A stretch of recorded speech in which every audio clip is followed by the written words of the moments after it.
Awal tahun 90-an adalah masa kejayaan Nintendo. Mereka seperti raja tak terkalahkan di dunia video game. Mulai dari NES, Super Nintendo, hingga Game Boy. Semuanya mendominasi pasar pada saat itu. Setelah semua kesuksesan itu, Nintendo juga punya konsol lain yang menjanjikan pengalaman gaming generasi berikutnya. Konsol itu adalah Nintendo 64 yang sangat sukses di pasar Amerika Utara. Tapi di tengah semua kesuksesan itu, Nintendo punya sebuah konsol yang mereka sebut sebagai masa depan, sebuah perangkat yang katanya akan membawa kita ke dunia virtual. Dan disitulah cerita ini berubah dari mimpi besar menjadi salah satu kegagalan terbesar dalam sejarah mereka. Ini adalah kisah Virtual Boy, konsol yang berani, ambisius, tapi juga tragis.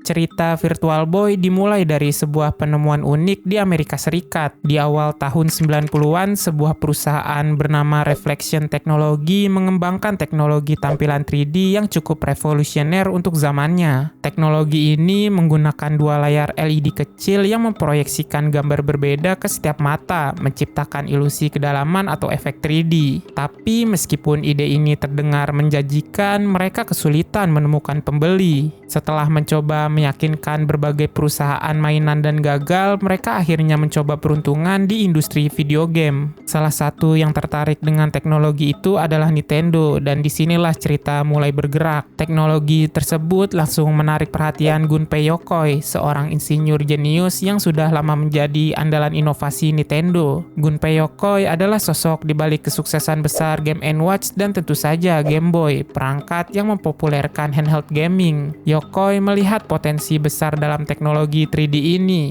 Di matanya tidak ada perangkat lain di pasar yang mampu menandingi keunikan konsep ini. Nintendo dengan cepat setuju untuk mengakuisisi hak eksklusif teknologi ini dengan harga $5 juta.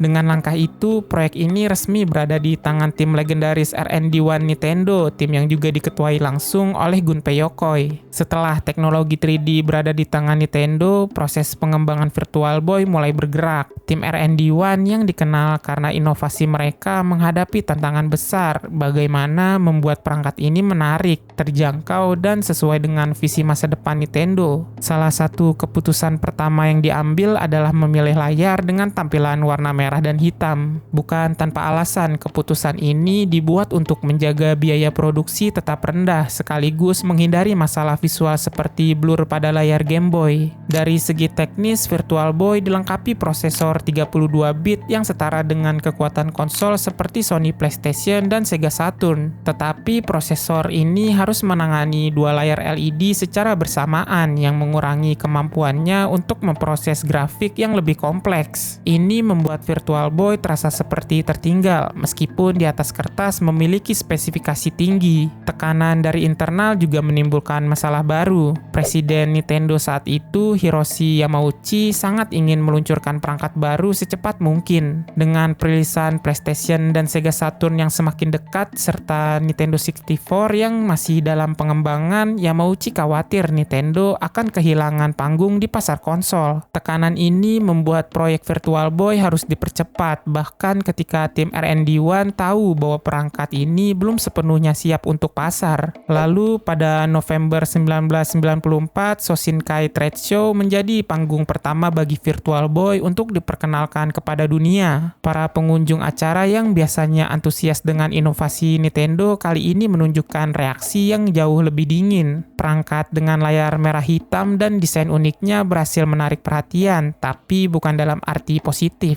Banyak yang merasa pengalaman visualnya terlalu membingungkan dan tidak nyaman, sementara fitur virtual reality yang dijanjikan hampir tidak terasa. Namun, kritik ini tidak menghentikan Nintendo. Pada 1995, Virtual Boy resmi dirilis di Jepang pada 21 Juli dan di Amerika Utara pada 14 Agustus. Nintendo berinvestasi besar dalam strategi promosi untuk memastikan perangkat ini menarik perhatian pemain. Salah satu langkah utamanya adalah bekerja sama dengan Blockbuster, toko rental film dan game yang sangat besar di Amerika saat itu. Melalui kerjasama ini, pemain bisa menyewa Virtual Boy beserta beberapa game untuk dicoba sebelum memutuskan membelinya. Tak lama setelah peluncurannya, gelombang kritik mulai menghampiri Virtual Boy. Salah satu masalah terbesar yang muncul adalah keluhan kesehatan dari para pengguna. Banyak pemain melaporkan rasa sakit kepala, mual, hingga ketegangan mata setelah bermain dalam waktu singkat. Layar merah hitam yang digunakan untuk menciptakan efek 3D dianggap terlalu intens dan kurang nyaman bagi mata. Ditambah lagi, posisi bermain yang mengharuskan pengguna membungkuk di atas stand Virtual Boy hanya memperburuk pengalaman bermain. Selain masalah kesehatan, faktor harga juga menjadi sorotan tajam. Dengan bandrol $179,95,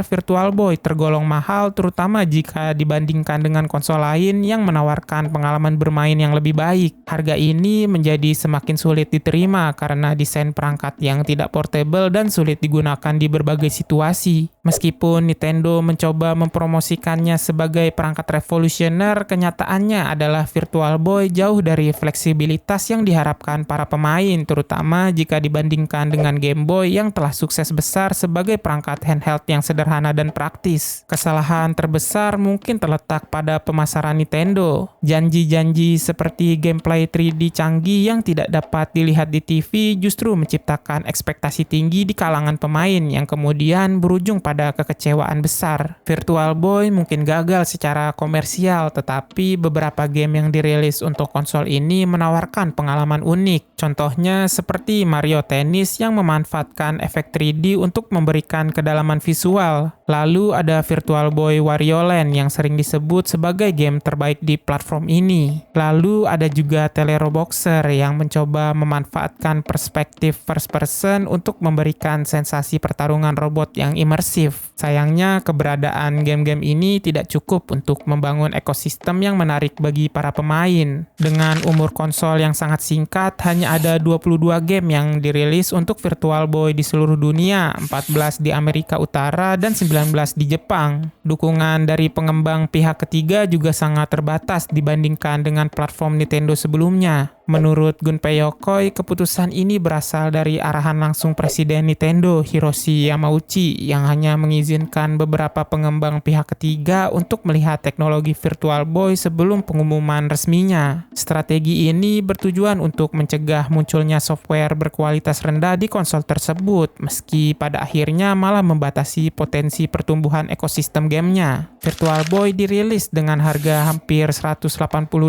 menjadikannya salah satu perangkat paling mahal di pasar saat itu. Namun dengan sambutan yang buruk dari publik dan media, penjualannya sangat lambat, dan pada akhir tahun 1996 dan awal 1997 harga dari Virtual Boy turun menjadi hanya sekitar $30.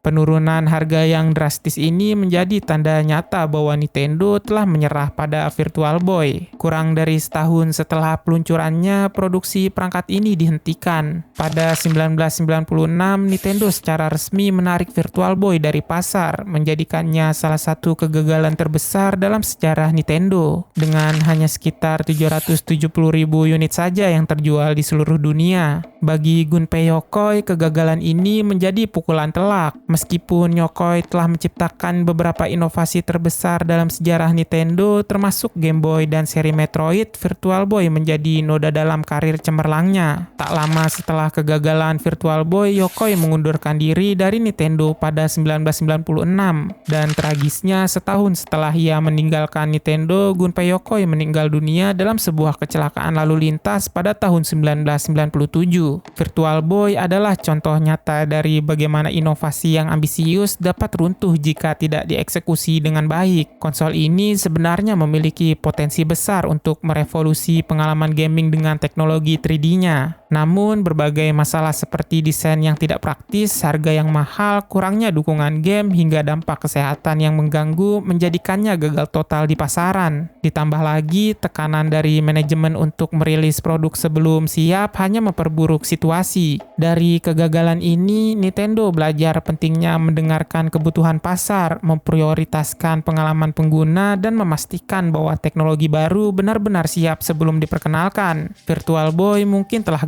gagal, tetapi kegagalan tersebut membuka jalan bagi inovasi yang lebih matang di masa depan, menjadikannya bagian penting meski pahit dalam perjalanan sejarah Nintendo. Terima kasih sudah nonton video ini. Jangan lupa like, share, dan subscribe jika kalian suka konten-konten kayak gini. Jika kalian tertarik dengan video seperti ini dan ingin tahu tentang kehancuran video game 1983, kalian bisa klik thumbnail yang muncul di layar. Dan sampai jumpa beberapa saat lagi.